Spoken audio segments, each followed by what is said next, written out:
run process monitor. In fact, I've gotten him on that motto. When he's run into problems, he calls me on the phone and says, Mark, I've got this problem, this application's behaving strangely, and I say, Dave, have you run process monitor?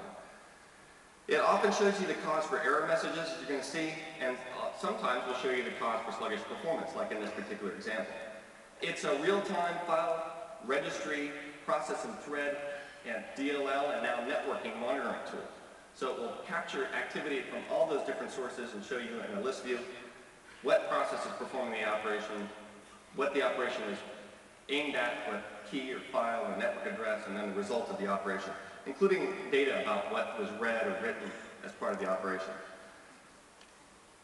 So let's take a look at the log file that I've got here. Actually, let me give you a quick tour of Process Monitor first by firing it up.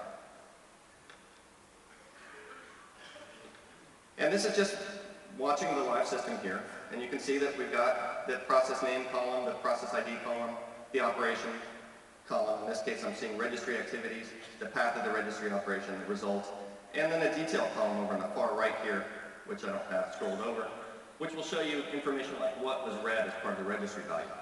These are the default columns, and you can configure all sorts of extra information as columns. Here in the column selector dialog, you can see if I wanted to see the image path of an application, I can see that very easily by adding the image path.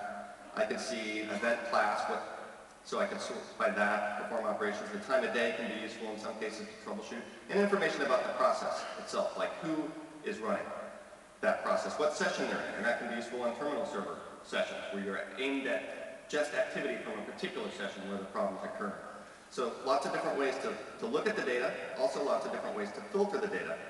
And the filter dialog, which you pull up here, has a rich drop down here where you can basically filter on any of the predefined element types and use a set of expressions to filter out or in exactly what you want to, or to even to highlight with color. So there's quick filters, so I'm going to show you that as well as we go on here.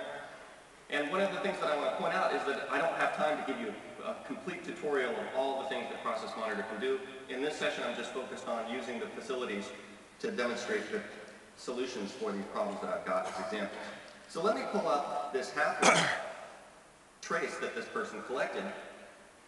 And one of the things they immediately noticed when they looked at the trace, so they fired up half-life, captured the trace, exited it, and then looked at what had captured in Process Monitor, and you can see that there's a pattern here that's very clear. There's repeated over and over and over operations to the same registry keys.